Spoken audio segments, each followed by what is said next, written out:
नमस्कार साथियों, मैं आमेंद्र सिंह वत्स पुनः आप सभी साथियों का एक्सीलेंट टेक्निकल अकादमी में स्वागत करता हूं। मित्रों, आप सभी ने देखा होगा पिछले 2 क्लासेस में मैंने आपको पाषाण काल के बारे में पढ़ाया और उससे रिलेटेड जो प्रश्न थे, महत्वपूर्ण प्रश्न थे, विगत वर्षों में आए थे, उनको भी मैंने सॉल्व कराया था है ना। तो उसी कड़ी में आज हम आप सभी लोगों के लिए एक नया टॉपिक ताम्र पाषाणिक युग लेकर के आया हूं, जो कि उससे आगे का चैप्टर है। ठीक है, ताम्र पाषाणिक युग पढ़ते समय आप थोड़ा सा रिवाइज कर ले।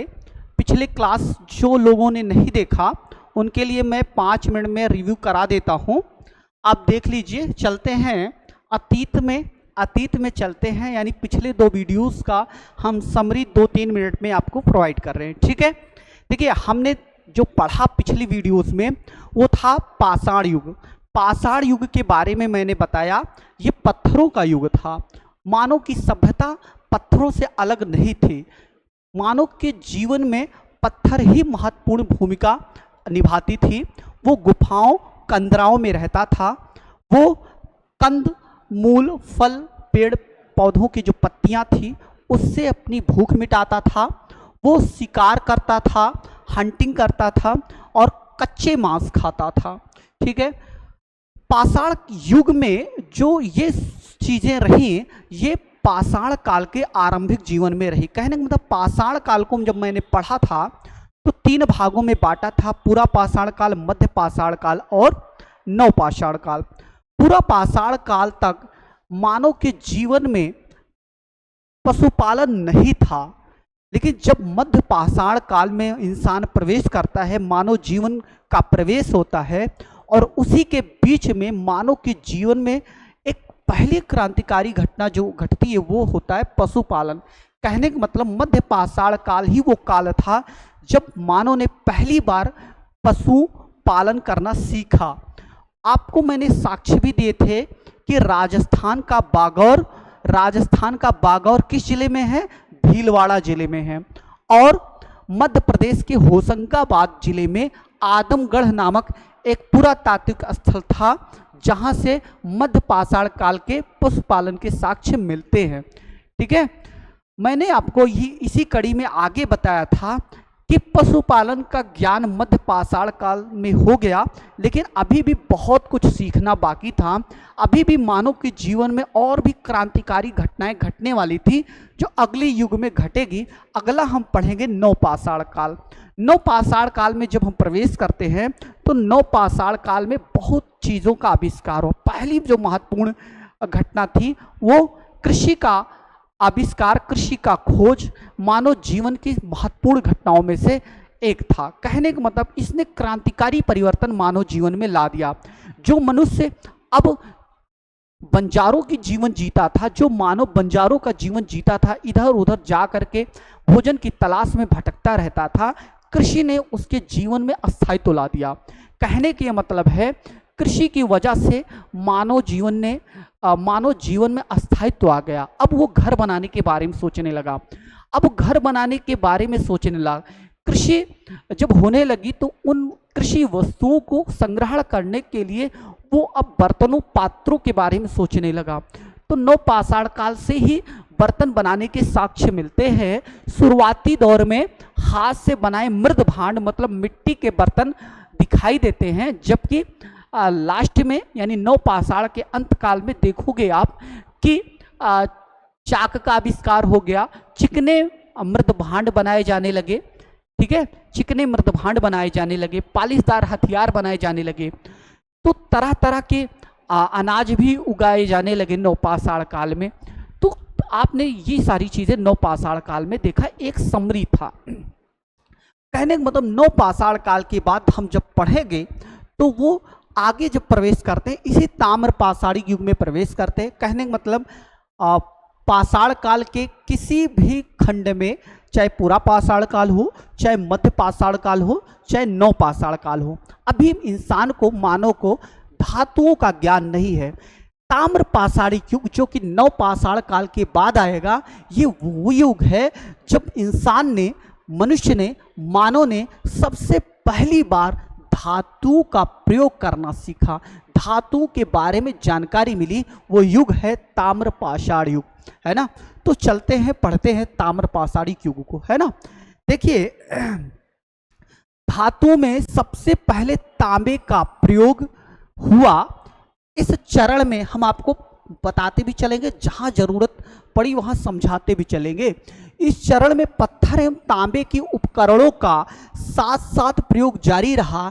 इसी कारण इसे ताम्र पाषाणिक संस्कृति या कैल्कोलिथिक कल्चर कहा जाता है। कहीं कहीं चाल्कोलिथिक कल्चर भी कहते हैं, तो दोनों सही है, चाल्कोलिथिक या कैल्कोलिथिक, ठीक है। ताम्र पाषाणी का अर्थ क्या है? पत्थर एवं तांबे के प्रयोग की अवस्था, पत्थर एवं तांबे के प्रयोग की अवस्था ताम्र पाषाणी युग का अर्थ है। भारत में ताम्र पाषाणी युग की बस्तियां दक्षिण पूर्वी राजस्थान, बिल्कुल सही है, पश्चिमी मध्य प्रदेश, पश्चिमी महाराष्ट्र, दक्षिणी पूर्वी भारत में पाई जाती। कहाँ कहाँ? कहने का मतलब अगर राजस्थान है, अगर ये राजस्थान है, ये अगर राजस्थान है तो राजस्थान का कौन सा भाग होगा? दक्षिणी पूर्वी। दक्षिणी पूर्वी, दक्षिणी पूर्वी का मतलब है ये वाला जो हिस्सा है, दक्षिणी पूर्वी राजस्थान, ठीक है। दक्षिणी पूर्वी राजस्थान में ताम्र पाषाणिक स्थल मिले हैं। पश्चिमी मध्य प्रदेश, कहने का मतलब अगर ये मध्य प्रदेश है तो मध्य प्रदेश का पश्चिमी वाला हिस्सा जो है वहाँ मिला है। ऐसे पश्चिमी महाराष्ट्र और दक्षिणी पूर्वी भारत में, दक्षिणी पूर्वी भारत में क्या मिला है? जो ताम्र पाषाणिक काल के स्थल मिले हैं, ठीक है। हम एक एक स्थलों के बारे में भी जानेंगे जो महत्वपूर्ण हैं। जब हम दक्षिणी, आगे हम जो सबसे पहली बार पढ़ने जा रहे हैं वो दक्षिणी पूर्वी राजस्थान के बनास घाटी के बारे में आगे हम पढ़ेंगे, है ना। लेकिन कुछ महत्वपूर्ण जानकारी है, पहले इनके बारे में जान लेते हैं। दक्षिणी पूर्वी राजस्थान में अनेक पुरातन स्थलों की खुदाई हुई है। ये है अहाड़, जी हाँ, ये अहाड़, बालाथल, बागौर, ओजियाना एवं गिलुंद बहुत इंपॉर्टेंट है। अहाड़ और गिलुंद तो बहुत इंपॉर्टेंट है। अहाड़ और गिलुंद में चूंकि ये सभी पांचों जो हैं सभी ताम्र पाषाणी का स्थल है, तो यहाँ तांबे के साक्ष्य तो मिले ही थे, लेकिन अहाड़ और गिलुंद को हम खास करके पढ़ेंगे, विशेष रूप से पढ़ेंगे, महत्वपूर्ण है। देखो उस समय ताम्र पाषाणी काल में जो मानव था उसको पक्की ईंटों का ज्ञान नहीं था। कहने का मतलब वो पक्की ईंटों का प्रयोग नहीं किया जा सकता था। उस समय कच्ची ईंटों का प्रयोग किया जाता था, खास करके गिलुंद में कच्ची ईंटों का प्रयोग किया जाता था। किसके लिए? घर बनाने के लिए। किसके लिए? घर बनाने के लिए कच्ची ईंटों का प्रयोग किया जाता था। कहाँ कच्ची ईंटों का प्रयोग किया जाता था? गिलुंद में।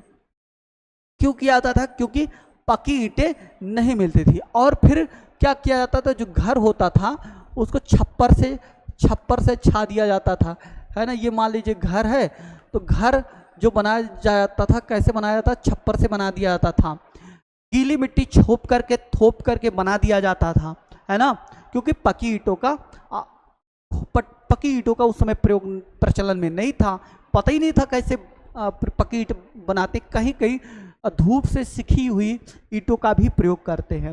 लेकिन अहाड़ जो उसी समय था, अहाड़ ये राजस्थान, अहाड़ की खास बात क्या थी? अहाड़ में उस समय पत्थरों के घर बने होते थे। किसके घर बने होते थे? पत्थरों के घर बने होते थे, है ना। तो आगे चलते हैं। ये पूरा स्थल बनास घाटी में स्थित है। जी हाँ, बनास घाटी राजस्थान में, दक्षिणी पूर्वी राजस्थान में बहने वाली एक महत्वपूर्ण नदी है। और इस घाटी के किनारे जो भी स्थल पाए गए ताम्र पाषाणिक काल के, वो सभी बनास संस्कृति के अंतर्गत आते हैं। कहते हैं बनास घाटी में स्थित होने के कारण इसे बनास संस्कृति भी कहा जाता है। किसको कहा जाता है? यही अहाड़, बालाथल, बागौर, ओजियाना और गिलुंद, ये सभी जो संस्कृतियां हैं बनास संस्कृति के अंतर्गत आते हैं। भारत में कई तरह की संस्कृतियां उपजी मिली हैं। जैसे अभी हम जारवे संस्कृति पढ़ेंगे, हड़प्पा संस्कृति आपने पढ़ा है, आगे पढ़ेंगे, ठीक है। ऐसे अनेक स्थलों के साक्ष्यों के आधार पर, महत्वपूर्ण साक्ष्यों के आधार पर जो भी कुछ ऐसी जगह थे उनका नाम रखा गया। उनसे मिलते जुलते स्थानों का मिलान कराया गया और जो महत्वपूर्ण स्थल थे उनके नामांकन के आधार पर हम लोग क्या करते हैं, उन महत्वपूर्ण संस्कृतियों का नामांकन करते हैं। ठीक है, तो बनास संस्कृति किसको किसको कहते हैं, जो भी बनास घाटी के आसपास बनास घाटी में पाया गया जो महत्वपूर्ण स्थल उनको। ठीक है, आगे चलते हैं, देखते हैं। देखिए, राजस्थान की बनास घाटी की अधिकांश बस्तियां छोटी है, किंतु अहाड़ और गिलुंद लगभग 4 हेक्टेयर में हैं। कहने की ये मतलब है कि अगर हम बात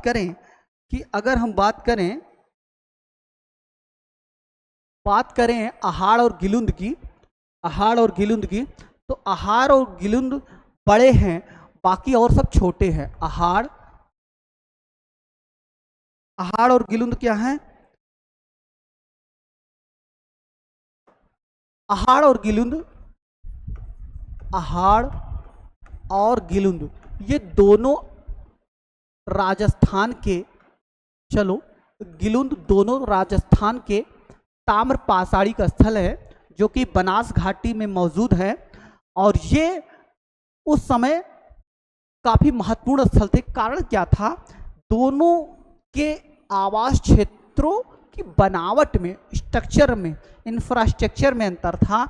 ये यहाँ पत्थरों के घर बनाए जाते थे, अहाड़ में पत्थरों के घर बनाए जाते थे, जबकि यहाँ जो घर मिले कच्चे ईंटों के मिले हैं, छप्परों के मिले हैं और यह गीली मिट्टी से थोप करके बनाए जाते थे ना। गीली मिट्टी या कच्ची ईंटों का प्रयोग मिलता है कहाँ के घरों में, गिलुंद के घरों में। और कहाँ पत्थरों का घर मिलता है, अहाड़ में। ठीक है, अच्छा एक चीज जान लीजिए, अहाड़ को ताम्रवती भी कहते हैं क्योंकि यहाँ तांबे का एक ये महत्वपूर्ण स्थल रहा, इसलिए इसको ताम्रवती कहते हैं। ताम्रवती का मतलब होता है तांबे का स्थल। ठीक है, ताम्र पाषाण युग के लोग प्रायः पक्की ईंटों से परिचित नहीं थे, बिल्कुल, जिनका इस्तेमाल कभी कभी ही होता था। जैसे गिलुंद में 1500 ईसा पूर्व के आसपास यदा कदा वे अपना घर कच्ची ईंटों से बनाते, पर अधिकतर गीली मिट्टी थोप कर बनाते थे। लगता है घरों पर छप्पर भी दिए जाते थे, लेकिन अहाड़ के लोग पत्थर के बने घरों में रहते थे। अब तक पता चले 200 जारवे स्थलों में गोदावरी का दैमाबाद सबसे बड़ा स्थल है। कहने का मतलब अभी हम जारवे स्थलों के बारे में बताएंगे। देखिए, जारवे स्थल महाराष्ट्र में 2 महत्वपूर्ण जिला के बारे में अभी आप आगे पढ़ेंगे। एक है अहमदनगर जिला और दूसरा है पुणे जिला। तो अहमदनगर जिले में 4 महत्वपूर्ण स्थल, जिसमें नेवासा है, दैमाबाद है, इनाम गांव है। तो ये सारी चीज जो जारवे है, ये सब जो है हम पढ़ेंगे अहमदनगर जिले में। पुणे में भी पढ़ेंगे, चंदौली है, पुणे में जो पढ़ेंगे सोनगांव पढ़ेंगे, चंदौली पढ़ेंगे, इनाम गांव पढ़ेंगे, है ना। अहमदनगर में पढ़ेंगे नेवासा पढ़ेंगे, जारवे पढ़ेंगे, दैमाबाद पढ़ेंगे। अहमदनगर जिला कहाँ है, महाराष्ट्र में। किसके बारे में पढ़ेंगे, नेवासा अहमदनगर जिले में, दूसरा दैमाबाद, नेवासा दैमाबाद, इनके बारे में पढ़ेंगे। ठीक है, हाँ आगे चलते हैं। यह पत्थर और मलबे की बुर्जी वाले कच्ची दीवारों से घेर कर गढ़ जैसा बनाया प्रतीत होता है। दैमाबाद की ख्याति भारी संख्या में कांसे की वस्तुओं की उपलब्धि के लिए है। इनमें से कुछ वस्तुओं पर हड़प्पा संस्कृति का प्रभाव है। दैमाबाद के बारे में जान लीजिए। गोदावरी नदी के तट पर दैमाबाद एक महत्वपूर्ण ताम्र पाषाणी का स्थल है और जितने भी ताम्र पाषाणी का स्थल उस समय पाए हैं जारवे संस्कृति के अंतर्गत, उन सब में दैमाबाद सबसे बड़ा है, सबसे बड़ा। ठीक है, आगे चलते हैं। अभी हम महत्वपूर्ण प्रश्न भी कराएंगे। ठीक है, इससे रिलेटेड महत्वपूर्ण प्रश्न भी कराएंगे। बस थोड़ा सा ब्रीफिंग दे रहे हैं आपको, उसके बाद हम क्वेश्चन आंसर पे ही आएंगे, है ना। पश्चिमी महाराष्ट्र देख लीजिए, अगर आप देखोगे पश्चिमी महाराष्ट्र में आरंभिक ताम्र पाषाण अवस्था के इनाम गांव स्थल पर, इनाम गांव बहुत महत्वपूर्ण है, चूल्हों सहित बड़े बड़े कच्ची मिट्टी के मकान और गोलाकार गड्ढे वाले मकान मिले हैं। बाद की अवस्था में 5 कमरों वाला एक मकान मिला है जिसमें 4 कमरे आयताकार हैं और 1 कमरा वृत्ताकार। कहने का मतलब है जो इनाम गांव है, इनाम गांव कहाँ है? महाराष्ट्र में। इनाम गांव महाराष्ट्र में है। यहाँ 5 कमरे मिले हैं। क्या मिले हैं? 5 कमरे मिले हैं जिसमें से 4 आयताकार हैं और 1 वृत्ताकार घर बना हुआ है। 1 वृत्ताकार घर है। दिखाई दे रहा है क्या? दिखाई दे रहा है? हाँ, ठीक है। इनाम गांव कहाँ है? महाराष्ट्र में है, जिसमें से 5 घर मिले हैं, 4 आयताकार हैं और 1 क्या है? वृत्ताकार है। कहाँ? इनाम गांव कहाँ है? महाराष्ट्र, महाराष्ट्र में। अच्छा, एक चीज और जान लीजिए, ताम्र पाषाणिक युग में ग्रामीण सभ्यता थी, ग्रामीण समाज था, नगरीकरण नहीं था। अपवाद स्वरूप इनाम गांव जो था वो नगरीकरण को प्राप्त था। ठीक है। और इसकी जो बस्तियां थी वो चारों तरफ से, यहाँ जो घर बने होते थे वो चारों तरफ से यहाँ जो बस्तियां रहती थी वो किलेबंदी उनकी हुई होती थी, किलेबंदी हुई होती थी। तो दैमाबाद महाराष्ट्र में है और इनाम गांव, ये दोनों महाराष्ट्र में है और दोनों नगरीकरण तक पहुंच चुके थे। कहने का मतलब है इन दोनों में स्तर, जो लिविंग स्टैंडर्ड था वो गांव से ऊंचा उठ चुका था। हम जब आगे सिंधु घाटी सभ्यता में पढ़ेंगे तो वहाँ पूरा समाज बदल चुका होता है। ग्रामीण समाज से नगरीकरण वाला जो समाज है वो स्थिति आ जाती है। कहने का मतलब है हम अब विकास के क्रम में हैं। पाषाण युग में हमारे पास कोई समाज नहीं था, हम ऐसी जिंदगी घूम टहल के बिता लेते थे ना।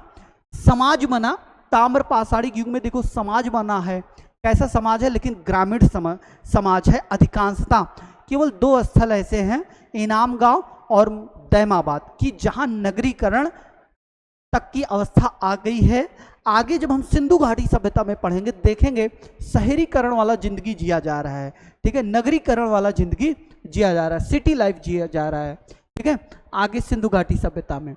तो यहाँ देखिए, यह मकान बस्ती के केंद्र में है और किसी सरदार का मकान रहा होगा। क्या? इनाम गांव में। ठीक है, राजस्व के रूप में वसूला गया अनाज जमा किया जाता रहा होगा। इनाम गांव ताम्र पाषाण युग की एक बड़ी बस्ती थी। इसमें 100 से अधिक घर और कई कब्रें पाई गई हैं। यह बस्ती किला बंद थी। यही महत्वपूर्ण बात है कि इनाम गांव महाराष्ट्र का, कैथा और एरण, ये अभी मध्य प्रदेश में आप देखोगे, मध्य प्रदेश के भी 2 स्थल हैं, कैथा और एरण। यहाँ के भी 2 स्थल जो हैं उनकी किलाबंदी थी। तो 3 स्थल महत्वपूर्ण है जिनकी किलेबंदी की गई थी। कौन कौन है? कैथा, एरण मध्य प्रदेश का और इनाम गांव महाराष्ट्र का। 2 महत्वपूर्ण स्थल ताम्र पाषाणिक काल के जहां नगरीकरण की अवस्था प्राप्त की जा चुकी है, वो कौन है? कौन है वो? इनाम गांव और दैमाबाद। दोनों कहाँ है? महाराष्ट्र में। दोनों कहाँ है? महाराष्ट्र में। किस संस्कृति के अंतर्गत आते हैं? जारवे संस्कृति के अंतर्गत आते हैं। ठीक है, जारवे संस्कृति कैसी थी? ग्रामीण थी, ग्रामीण सभ्यता वाली समाज था। लेकिन दैमाबाद और इनाम गांव में नगरीकरण आ चुका था। ठीक है, यह है बनास नदी, राजस्थान में बहती है और इसी के किनारे मैंने आपको बताया था कई स्थल हैं जिनमें आपको मैं बताया कि इसी बनास नदी के किनारे गिलुंद है, आहाड़ है, बालाघाट है ना, बालाघाट बताए थे ना। तो ये सभी ताम्र पाषाणिक स्थल बनास नदी घाटी में स्थित होने के कारण ये सभी बनास संस्कृति के अंग माने जाते हैं। ठीक है, आगे चलते हैं। अभी इसके जस्ट बाद तुरंत क्वेश्चन आंसर आएंगे, हम उनको सॉल्व करेंगे, एक एक प्रश्नों पर विस्तार से चर्चा करेंगे, तो बहुत सारी चीजें निकल करके आएंगी। ठीक है। ताम्र पाषाण युग के लोगों की कला और शिल्प के बारे में बहुत से तथ्य ज्ञात हैं। अगर तथ्य ज्ञात हैं तो कौन कौन से तथ्य ज्ञात हैं? देखिए, वे तांबे के शिल्प कर्म में निसंदेह बड़े दक्ष थे, पत्थर का काम भी अच्छा करते थे। हमें तांबे के औजार, हथियार और कंकड़ मिले हैं। वे कार्नेलियन, स्टेटाइट और क्वार्ट्ज क्रिस्टल जैसे अच्छे पत्थरों के मनके और गुटिकाएं बनाते थे। कौन? ताम्र पाषाणिक काल के लोग। ठीक है, ताम्र पाषाणिक काल के लोग। बात समझ में आई?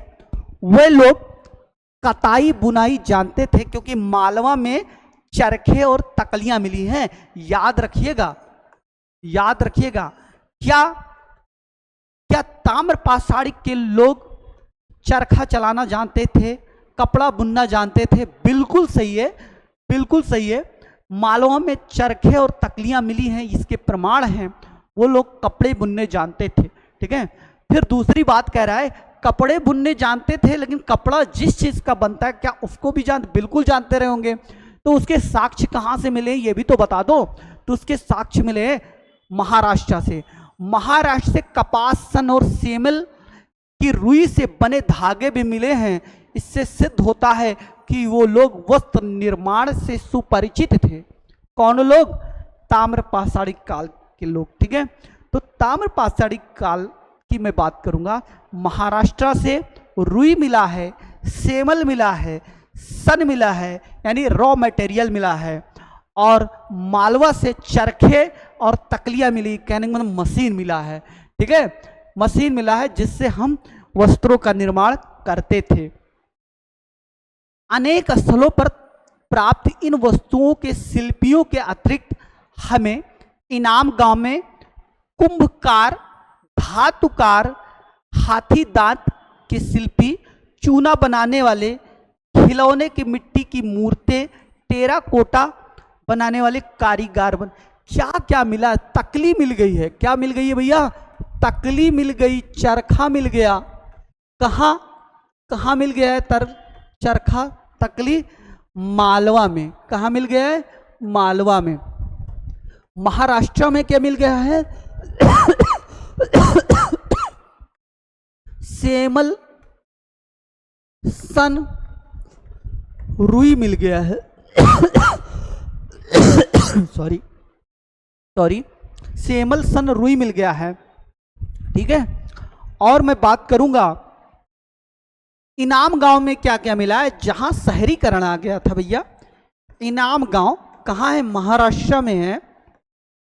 शहरीकरण आ गया है, यहाँ क्या क्या मिला? तो शहर वाली चीजें मिलेगी, शहर में ज्यादा लोग रहते हैं। तो कुंभकार मिल जाएंगे, कुंभकार बर्तन बनाएंगे भैया, अच्छे अच्छे बर्तन, है ना, अच्छे अच्छे मिट्टी के बर्तन शहरों में मिलेगा। ठीक है, तो कुंभकार मिल रहे हैं।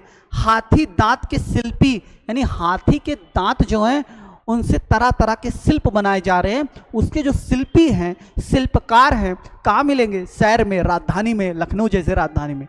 ठीक है, लखनऊ जैसी राजधानी था भाई, उस समय शहर था ये ना। धातुकार मिल रहे हैं, धातुओं के बारे में जानकारी मिल गई थी ना, तांबे के बारे में।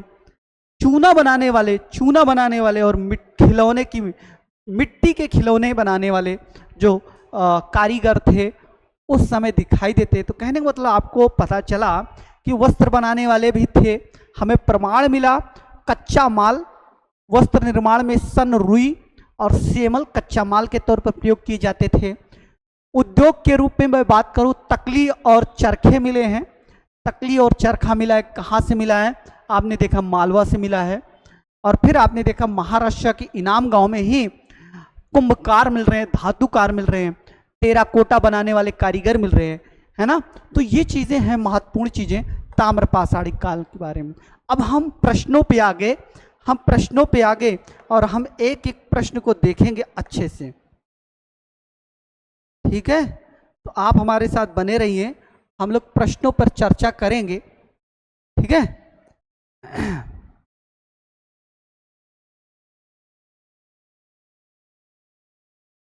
चलो देखते हैं प्रश्न। जो हमने पढ़ाया है उसी का सार है। और आपको बताऊं, चाहे आप सीडीएस की एग्जाम देना, चाहे आप सीपीएफ का एग्जाम देना, जिसको सीपीएफ बोलते हैं, कमांडेंट पुलिस फोर्स, सीएपीएफ हो गया है अब वो, चाहे आप सीजीएल की तैयारी कर रहे होंगे, चाहे यूपीएससी, चाहे पीसीएस, स्टेट एग्जाम, सबके लिए बहुत महत्वपूर्ण है। क्योंकि मैंने आपको कंसेप्ट एक सार के रूप में दे दिया है, एक रस के रूप में सारे कंसेप्ट दिए हैं। अब आपका कंसेप्ट बिल्डअप है, आप सोच करके आप चीज़ों को सॉल्व कर सकते हैं। रटना नहीं है, रट्टा मारना नहीं है, चीज़ों को समझना है। क्योंकि इतिहास एक भ्रम की स्थिति पैदा करता है, केवल रटने वाली चीज़ें नहीं, रटने वाली चीज़ें नहीं, समझ करके। दुनिया का कोई भी विषय रटने वाला नहीं, सब समझ करके पढ़ना ही है ना। कुछ चीज़ें अपवाद स्वरूप हो सकती हैं। आइए देखते हैं। प्रश्न है, ताम्र पाषाणी काल के संदर्भ में निम्नलिखित कथनों पर विचार कीजिए। ये प्रश्न सॉल्व कर लिए तो समझ लीजिए आप बड़े से बड़े एग्जाम के प्रश्न सॉल्व कर लेंगे। इस काल में तांबे और किसी अवसर पर निम्न कोट के कांच का उपयोग देखने को मिला है। कृषि, देखो, तांबे का जो प्रयोग है ताम्र पाषाणी काल में बिल्कुल मिलता है, लेकिन ताम्र पाषाणी युग के अंत में ही बहुत नाम मात्र का निम्न कोट का कांसे का उपयोग देखने को मिलता है। लेकिन चूंकि ताम्र पाषाणी युग है, इसलिए कांसे का सवाल बहुत ही कम, यानी नाम मात्र का। तो लिखा भी है निम्न कोट के कांसे का उपयोग देखने को मिला है। क्योंकि देखो भाई, हम ताम्र पाषाणी युग है, ताम्र पाषाणी युग, इसके बाद जब हम पढ़ेंगे सिंधु घाटी सभ्यता पढ़ेंगे। क्या पढ़ेंगे? सिंधु घाटी सभ्यता पढ़ेंगे। राइटिंग मुझे बनाना है, अभी कुछ दिन, 2-3 दिन का समय दीजिए, सब बन जाएगा, ठीक है, आप टेंशन ना लीजिएगा, राइटिंग भी मेरी बन जाएगी। तो ताम्र पाषाणी युग में देखो, हम तांबे के बारे में भली भांति जानते हैं, कांसे के बारे में नहीं जानते हैं। लेकिन मान लीजिए तांबे की शुरुआत यहां से किए हैं, यहां से किए हैं, यहां से किए हैं, ये लिमिट पॉइंट है, ये लिमिट पॉइंट है, कोई लिमिट पॉइंट तो होगा नहीं। अब यहां जब हम सिंधु घाटी सभ्यता में पहुंचेंगे, सिंधु घाटी सभ्यता को कांस्य युगीन सभ्यता कहा जाता है। सिंधु घाटी सभ्यता को कांस्य युगीन सभ्यता कहा जाता है। कहने का मतलब सिंधु घाटी सभ्यता में इंसान को कांसे के बारे में जानकारी हो गई। लेकिन शुरुआत जो होगा, कुछ क्षेत्र संक्रमण क्षेत्र होता है, शुरुआत तो बाउंड्री लाइन के आसपास हो ही गई होगी ना। तो वही कह रहा है निम्न कोटि के कांसे के प्रयोग यदा कदा मिलते हैं। तो ये ऑप्शन सही है। कृषि की जाती थी, मैंने आपको बताया था कि कृषि की शुरुआत तो नवपाषाण काल में ही शुरू हो गई थी। तो ताम्र पाषाण काल में औजार भी अच्छे अच्छे आ गए। पहले पत्थरों के औजार बनते थे, अब तांबे के बनने लगे, ताम्र पाषाण का बनने लगा। तो कहीं ना कहीं खेती में और भी विकास हुआ। तो ये दोनों ऑप्शन सही हैं। भारत में इस काल की सबसे पुरानी बस्तियां मालवा और मध्य भारत में पाई गई हैं। बिल्कुल बिल्कुल, मैंने आपको बताया था कि मालवा मध्य भारत, पश्चिमी मध्य प्रदेश, पश्चिमी महाराष्ट्र, दक्षिणी पूर्वी भारत, यहाँ हर जगह ताम्र पाषाण काल की पुरानी बस्तियां पाई गई हैं। अहाड़, गिलुंद, ये सब क्या थी? पुरानी बस्तियां थी, है ना। तो बिल्कुल सही है। जिसमें मालवा के आसपास पाई जाने वाली संस्कृति का नाम मालवा संस्कृति, मध्य प्रदेश से ही कायथा संस्कृति मिला है, मध्य प्रदेश से ही अरण संस्कृति मिला है। तो वही कह रहा है भारत में इस काल की सबसे पुरानी बस्तियां मालवा और मध्य भारत में पाई गई हैं। बिल्कुल पाई गई हैं, बिल्कुल पाई गई है। तो इसका जो सही आंसर होगा 1, 2, 3। अगर केवल और केवल होता तो गलत हो जाता। अगर इसी में ऐसा प्रश्न हो जाता, भारत में इस काल की सबसे पुरानी बस्तियां केवल मालवा और मध्य भारत में पाई गई है, तो बिल्कुल गलत हो जाता। लेकिन केवल नहीं है, तो यहां इसका मतलब सही है, ठीक है। प्रश्न को सॉल्व करने का तरीका देखिए। क्वेश्चन को इसी को मैं गलत कर देता हूं। ताम्र पाषाणी युग में केवल कृषि ही की जाती थी, गलत हो गया प्रश्न, है ना, ठीक है। आगे आगे आगे जो प्रश्न है अगला, वो देखिएगा, जो प्रश्न है ये है, निम्नलिखित में से कौन सा स्थल किलाबंद और खाई से घिरा हुआ था? दैमाबाद जी नहीं, सोनगांव जी नहीं, चंदौली जी नहीं, इनाम गांव बिल्कुल सही। ये चंदौली है, और ये चंदौली यूपी वाला चंदौली नहीं है, यूपी वाला चंदौली, ये चंदौली है महाराष्ट्र वाला। बहुत सारे लोग चंदौली जनपद के बारे में नहीं जानते होंगे। बनारस को क्रॉस करोगे, जैसे रेलवे जो गंगा पुल है ना बनारस का, क्रॉस करोगे चंदौली में ही पहुंच जाओगे, ठीक है। हाँ, मैं इमेजिन करा रहा हूं, ठीक है। तो निम्नलिखित में से कौन सा स्थल किलाबंद और खाई से घिरा हुआ था? महाराष्ट्र का इनाम गांव। जबकि दो और स्थल है, दो और स्थल है, जिनमें कौन मध्य प्रदेश में है। पहला है कायथा, दूसरा है एरण। कायथा, एरण, इनाम गांव, कायथा, एरण, इनाम गांव, यहां तीनों के जो स्थल है वहां की बस्तियों की किलेबंदी की गई थी, ठीक है। आगे चलते हैं, आगे चलते हैं, देखते हैं। ताम्रपाषाण काल के संदर्भ में निम्नलिखित कथनों पर विचार कीजिए। करते हैं विचार। इस काल के लोग ग्रामीण समुदाय बनाकर रहते थे। बिल्कुल, मैंने कभी नहीं कहा कि शहर में रहते थे ताम्रपाषाणी काल में।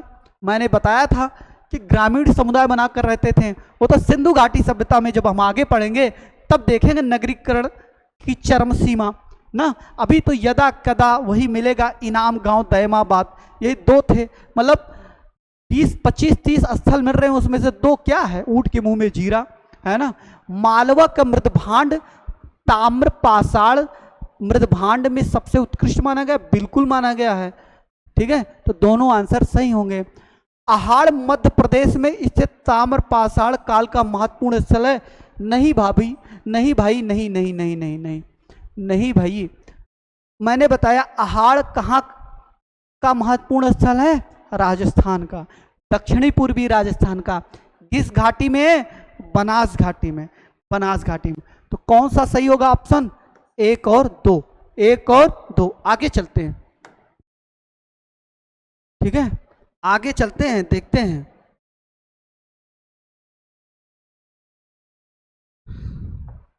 अगला प्रश्न जो है, देखिए, ताम्रपाषाण काल दिखाई दे रहा है ना प्रश्न। ताम्रपाषाण काल के संदर्भ में निम्नलिखित कथनों पर विचार कीजिए। इस काल में सर्वप्रथम तांबे से औजार बनाने की शुरुआत हुई। भाई ताम्रपाषाणी काल है तो शुरुआत तांबे की हुई थी, बिल्कुल सही है। तो हम इसको गलत नहीं कह सकते, नहीं तो क्या लगेगा? पाप लगेगा ना। इस काल के लोग बाजरे की फसल का उत्पादन करते थे। उपर्युक्त कथनों में कौन सा सही है?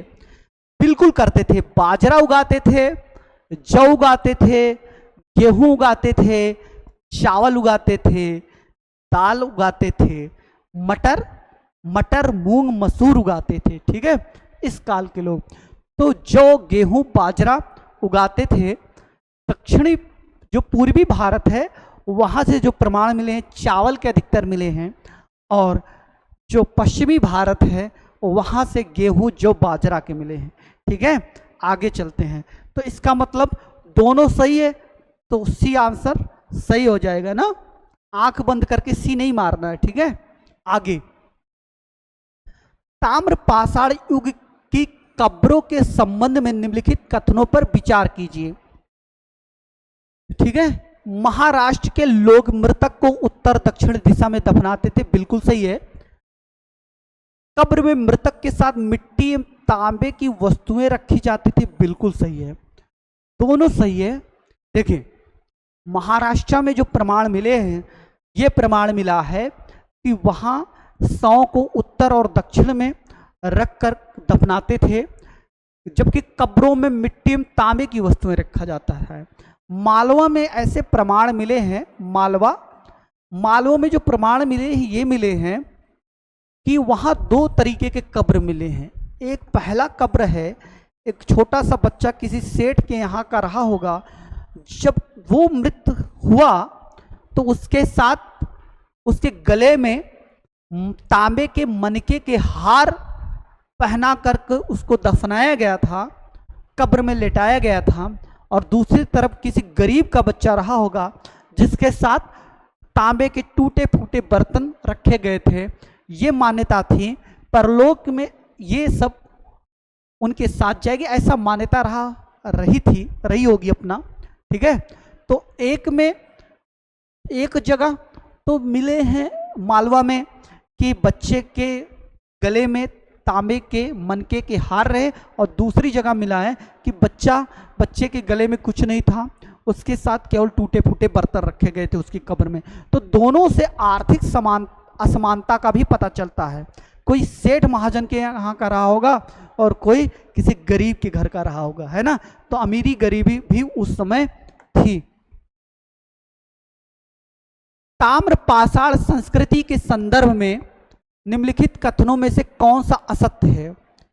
इस काल में कपास की कृषि की जाती थी, बिल्कुल की जाती थी, कपास की कृषि की जाती थी, तभी तो रुई मिलता था।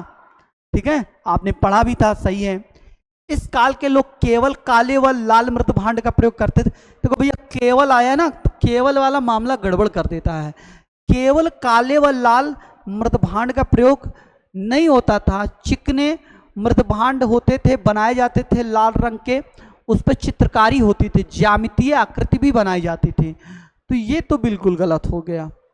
अहाड़ के लोग पत्थर के बने घरों में रहते थे, बिल्कुल मैंने बताया था अभी। इस काल के लोग वस्त्र निर्माण विधि जानते थे, बिल्कुल सही है, क्योंकि रुई, सेमल, सन के प्रमाण मिले हैं, तकली और चरखे के प्रमाण मिले हैं। तो कहने का मतलब बी ऑप्शन गलत है, बी ऑप्शन गलत है और सारे ऑप्शन सही हैं। कब के? ताम्र पाषाणी काल के। ठीक है, आगे चलते हैं। जारवे संस्कृति के बारे में देखो, जारवे संस्कृति के बारे में आप देख लीजिए। मैंने बताया था जारवे संस्कृति कहाँ है, महाराष्ट्र में। कहाँ? पश्चिमी महाराष्ट्र में। आपको मैं बता दूं कि जारवे संस्कृति यहाँ दिखाई दे रहा है। यहाँ अगर मैं लिखूं, यहाँ एक मिनट किनारे कर देता हूँ। हाँ सर,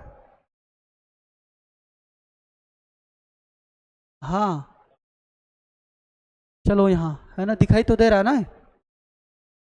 तो मैं यहाँ बता रहा हूँ, देखो जारवे जो है, जारवे महाराष्ट्र में। कहाँ? महाराष्ट्र में। महाराष्ट्र में गोदावरी नदी के किनारे, गोदावरी नदी के किनारे स्थित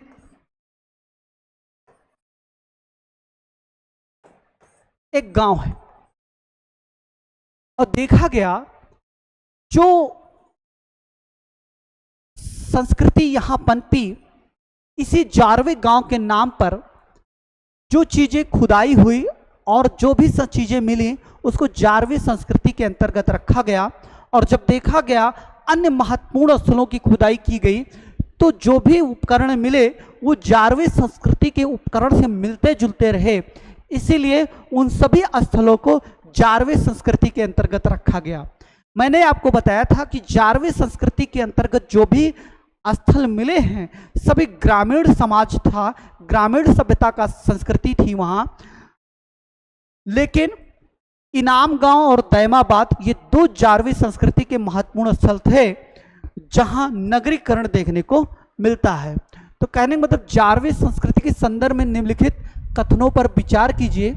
जारवी संस्कृति नगरीय संस्कृति थी, बिल्कुल गलत है। मैंने बताया था ग्रामीण संस्कृति थी, केवल इनाम गांव और दैमाबाद ही नगरीय थी। यह संस्कृति पश्चिमी महाराष्ट्र में पाई जाती है, बिल्कुल सही है। इनाम गांव में नगरीकरण पाया जाता था, बिल्कुल सही है। कहने को फटाफट क्वेश्चन को करेंगे, 2-3 सही है, 2-3 सही है। आगे चलते हैं। निम्नलिखित में से किस स्थल को तामवती कहते थे? मैंने बताया था अहाड़। क्या है? अहाड़। इसका सही आंसर क्या होगा? अहाड़। जहां पत्थरों के घर बने होते थे, पत्थरों के घर बनाए जाते थे। अहाड़ कहाँ है? दक्षिणी पूर्वी राजस्थान में, बनास घाटी में, बनास नदी घाटी में। ठीक है, ताम्र पाषाण कालीन धार्मिक विश्वासों के संदर्भ में निम्नलिखित कथनों में कौन सा कथन सही है? इस काल के लोग मातृ देवी की पूजा करते थे, बिल्कुल सही है। ऐसा प्रमाण मिला है, मातृ देवी की मिट्टी की मूर्तियां मिली हैं, मृत मूर्तियां मिली हैं, जिससे साबित होता है कि मातृ देवी की पूजा की जाती थी। इस काल में वृषभ को धार्मिक पशु माना जाता था, बिल्कुल। महाराष्ट्र से और राजस्थान से वृषभ की मिट्टी की मूर्तियां मिली हैं, छोटी छोटी मूर्तियां। इससे यह प्रमाणित होता है कि ताम्र पाषाणी काल में वृषभ यानी सांड को धार्मिक पशु माना जाता था। अगला है, इनाम गांव में मातृ देवी की प्रतिमा मिली है, तो बिल्कुल सही है ना। तो तीनों सही है, ठीक है, तीनों सही है, ये तीनों सही हो जाएंगे। ठीक, आगे चलते हैं, देखते हैं। क्वेश्चन है, शायद संभवतः ये अंतिम प्रश्न होगा, ताम्र पाषाण कालीन धार्मिक विश्वासों के संदर्भ में निम्नलिखित कथनों में से कौन सा कथन सही है? ठीक है, इस काल के लोग मातृ देवी की पूजा करते थे। इस काल में वृषभ को धार्मिक पशु माना जाता था। इनाम गांव देवी की प्रतिमा मिली, वही है, 1 2 3 सही है। तो आगे शायद समाप्त हो गया। ये देखो, मालवा संस्कृति, मालवा में उत्कृष्ट स्तर तक का बर्तन मिला है। वहां का बर्तन है, देखो कितना अच्छा मिट्टी से बनाया गया। अभी प्रश्न पिछले प्रश्न में आपने देखा था, क्या ताम्र पाषाणी काल में चिकने लाल और काले बर्तन बनाए जाते? तो नहीं, चित्रकारी वाला भी बर्तन बनाया जाता। देखो लाल रंग का बर्तन है और काले रंग से चित्रकारी की गई है। ठीक है, आगे देखते हैं। सॉरी, तो ये आपका समाप्त हुआ, ताम्र पाषाणी युग आपने समाप्त कर दिया। अगला जो चैप्टर होगा, टॉपिक होगा हमारा, सिंधु घाटी सभ्यता होगा। कहने का मतलब आप इतिहास पढ़ रहे हैं, बहुत रुचि के साथ पढ़िए, बहुत इंटरेस्ट के साथ पढ़िए, एंजॉय भी करिए इसमें। इस विषय को बहुत बोझ की तरह नहीं लेना है, बहुत एंजॉय के साथ पढ़ना है, क्योंकि इतिहास समझ करके पढ़िए, कहानी की तरह पढ़िए, आपको बहुत मजा आने वाला है। इतिहास रटने का विषय नहीं है। तो आपने देखा पाषाण काल आपने पढ़ लिया। हमारे जिन बच्चों ने हमारी पुरानी क्लासेस नहीं देखी, वो वीडियोस पड़ी हुई हैं, वो जा कर के देख लें। उसके बाद आपको ताम्र पाषाणी काल मैंने पढ़ाया। अब इसी क्रम में हम ऐसे युग में प्रवेश करने वाले हैं जहां हम कांसे को बनाना सीख लेंगे, यानी तांबे के बाद हम टिन की खोज कर लेंगे और टिन और तांबे को मिला करके हम कांसे का प्रयोग करना सीख जाएंगे। और इस युग में मानव के जीवन में बहुत बड़ा बदलाव आया। हम ताम्र पाषाणी युग से यानी ग्रामीण सभ्यता वाले समाज से निकल करके नगरीकरण वाले समाज में पहुंचेंगे और देखेंगे मोहनजोदड़ो और हड़प्पा के विकास की कहानी। अगले वीडियोस में मिलते हैं, तब तक के लिए बहुत बहुत धन्यवाद। मित्रों, यदि आपको मेरी वीडियो अच्छी लगी हो तो लाइक करें, शेयर करें, सब्सक्राइब करें, इससे मेरा आत्मविश्वास बढ़ेगा। हम आप लोगों के लिए इतिहास की और अच्छी वीडियोस लेकर के आएंगे। तब तक के लिए धन्यवाद, नमस्कार साथियों।